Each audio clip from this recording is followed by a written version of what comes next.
All right, podcast family, it is officially the fourth quarter. And as you know, if you've been to any sporting events during the fourth quarter, you'll always see the players either hold up four fingers or kind of hold up a fist.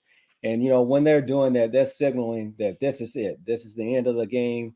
This is the fourth quarter. This is where we prove that we have prepared and that we are ready to finish out this game strong, and that this is our last opportunity to affect this year or affect the score as it is right now to finish out so we can get this win. And that's exactly what we're going to do on this podcast for 2023. We're not going to take the excuse of it's been a bad year up until this point.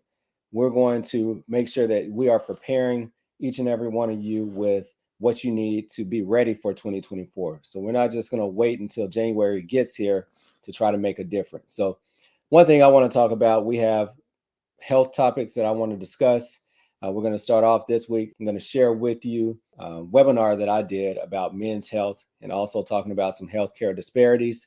We'll start off with that. We are also going to have a speaker focused on women's health, as well as a child specialist talking about pediatric problems, as well as neurological problems for the pediatric population. So you do not want to miss out on those episodes, as well as I want to get feedback from you about what topics do you want to hear in these next 2 to 3 months of the year to prepare you for 2024, so you can make sure that you have the tools that you need, whether it's about taxes, whether it's about investments, whatever it's about. Give me feedback so we'll know that we're doing the episodes that are going to really prepare you to jumpstart your year. So let's close out this year. Let's close out 2023 on a high note.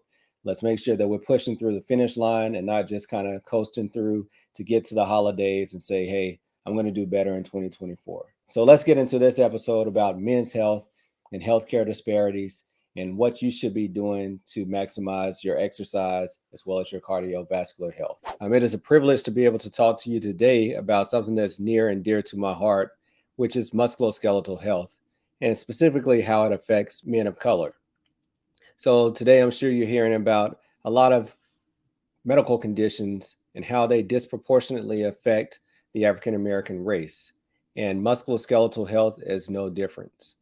So what is healthcare disparities? So healthcare disparities in general is a difference in the quality as well as the access to healthcare based off of across racial, ethnic, as well as socioeconomic classes. So how might healthcare disparity affect your musculoskeletal health?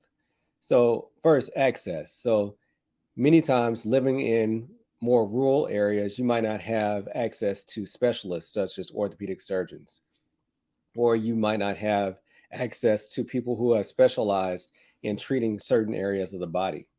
So one thing is that we know that many people of African American descent, what I see in my practice is that we tend to present later in the disease process. And that applies to osteoarthritis, it applies to injuries of the shoulder, injuries of the knee, injuries of the ankle and the back. And there's many different factors that can play into the reason why we tend to present later in the disease course. I think number one, lack of trust in the medical community. Many times, especially during the COVID-19 era, I would hear people discuss the Tuskegee experiment and how the lack of trust between the patient and the medical field, feeling that the medical field would use African Americans as test subjects, which historically has happened. Also, insurance constraints. We know that it's very difficult and it's very expensive to afford good insurance. And if you do not have good insurance, many times you're not even able to get access to a specialist. On top of that, if you do not have a good socioeconomic status, it's hard to afford even the copays or paying for medicine or paying for prescription costs or the amount that you might need to actually undergo a procedure.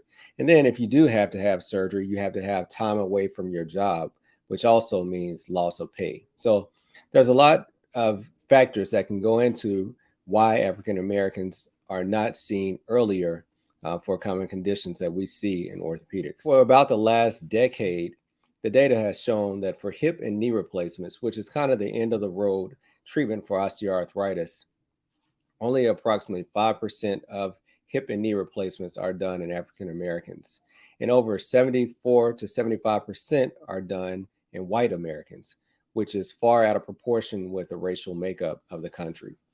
So, as an African American orthopedic surgeon, I represent less than 2% of all practicing orthopedic surgeons in the country. And it's my duty, I feel, to help educate not only my patients, but the population in general about access to care, about the importance of seeking care early in the disease process. Many people don't come to see a surgeon because they don't want to have surgery.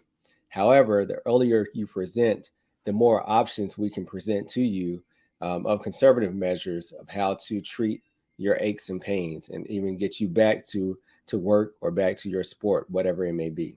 So first, let's talk about some of the general ailments that I see in my orthopedic practice.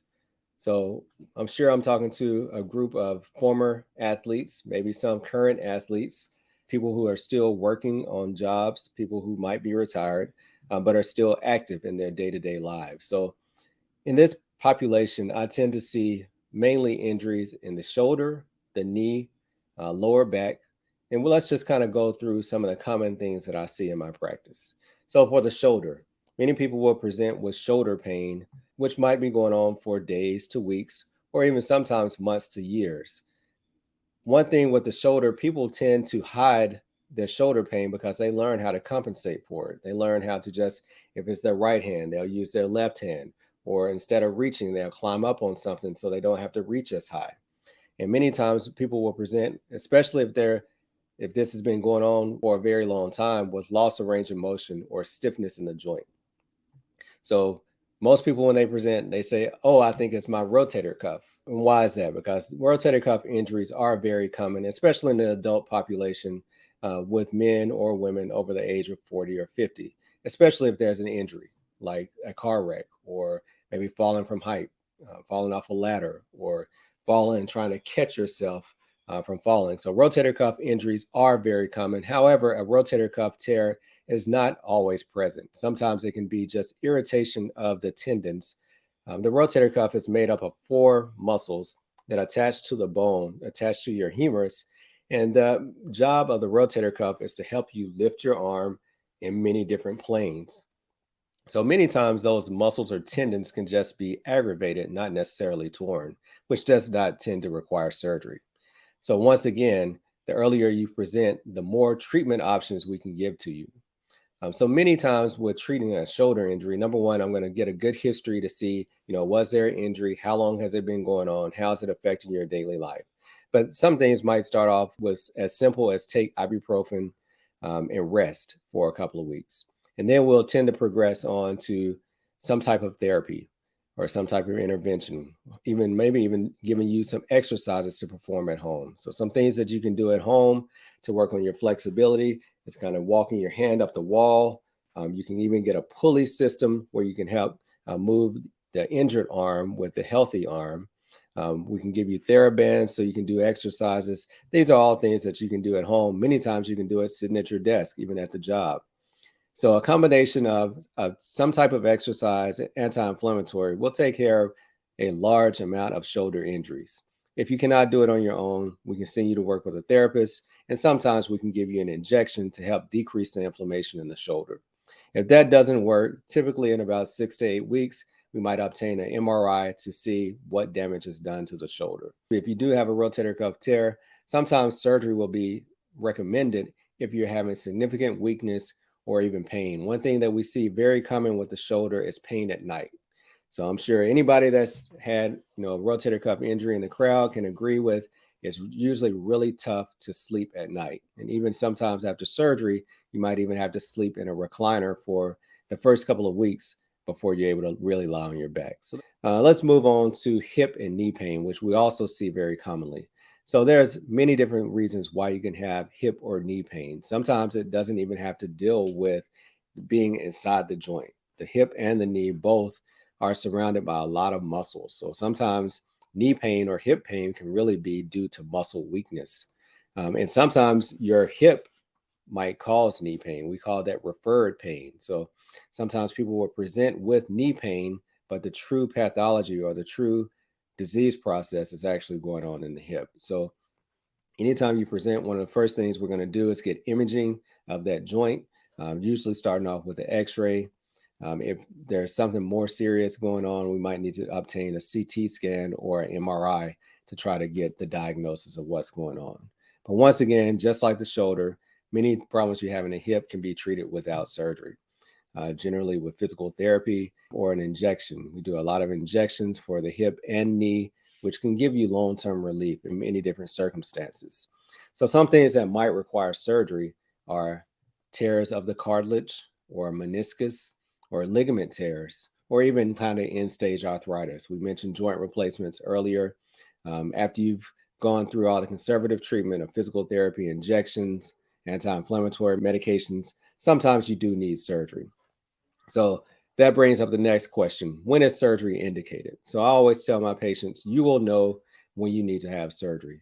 And I tell them that a joint replacement is to help restore function and to decrease pain. And when your life is severely affected by the pain that you're having each day, or the pain with each step, or the popping and locking in your joint, that's when it's time to have a joint replacement. And each person is different. Many people can tolerate it for longer periods of time, but I leave it up, that final decision, to the patient.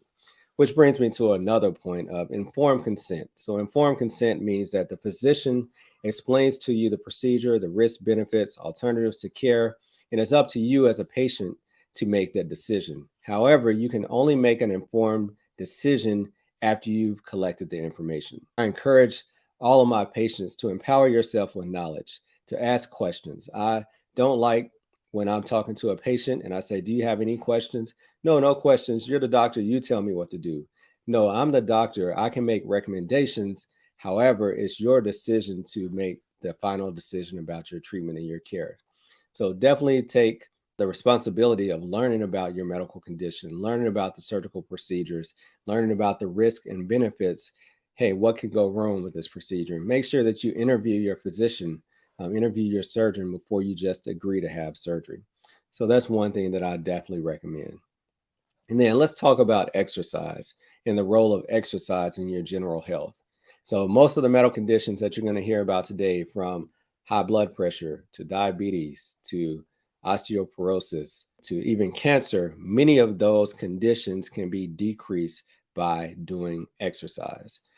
So it's a recommendation that you do aerobic exercise of at least 60 minutes to upwards of 150 minutes per week. Now, that will vary sometimes based off your intensity. If you do very vigorous workouts, you can do them for a shorter period of time. However, just going on a brisk walk for 30 minutes, 3 to 4 times a week, will allow you to be able to have the benefits of doing exercise. And not only just walking or exercising, aerobic exercise, we also want you to do low resistance exercises or weightlifting, because the more you can move your muscles, the more impact that you put on your body, the stronger your bones will be. And that will help fight the decline in your bone mass and the onset of osteoporosis. So, what if you are unable to do some of the exercises that you used to do? So, for instance, once upon a time I was a runner, or once upon a time I enjoyed playing football or basketball, but I just can't do it anymore. So, what other alternative things can you do versus running up and down a court or running up and down a field? So, as we mentioned, walking is good. Maybe walking and jogging if you cannot just tolerate the running all the time and the pounding. Swimming is a very good alternative. It allows you to be in the water. The buoyancy takes a lot of force off your joints. That's one exercise that I definitely recommend for people dealing with arthritis, because it can help the whole body as well as give you a good aerobic workout. Dancing is also good. It's something that helps you get your heart rate up. Doing yoga is very good for flexibility, as well as a lot of other mental components that go along with yoga. But those are some of the alternative exercises that you can do that your body will tend to tolerate for a longer period of time than some of the rigorous running and pounding on your body. So hopefully this information has been helpful. If I can be of further assistance to you, I have a website at Dr.Derrick, the sports doctor, at the bottom of the screen. You have the ability to reach out to me. Also, I have a podcast, Time Out with the Sports Doctor podcast. You might find some episodes that'll be helpful to provide information about not only your health, but also your mental health, as well as just overall mindset of achieving success. And really, I'm here to try to be a motivation to others. So if you have any young people that are interested in going in the medical field, pass along my information. I'll be glad to sit down and talk to them, especially share my story with them about obstacles that I might have to overcome to achieve the level of success that I have. And I'm still not there. However, I'm working hard every day to achieve it. So hopefully this information was helpful. If I can be of assistance to you, please reach out to me. Thank you. Thank you for continuing to support this podcast. If you enjoyed this episode, then please leave a 5-star review. And if you haven't done so, subscribe so you continue to get the updated episodes. Until later, peace. Time out with the sports doctor. Keep our head right in the game. We ain't never stopping. You are now tuned in. Trust you don't want to miss. This is where life, sports, and medicine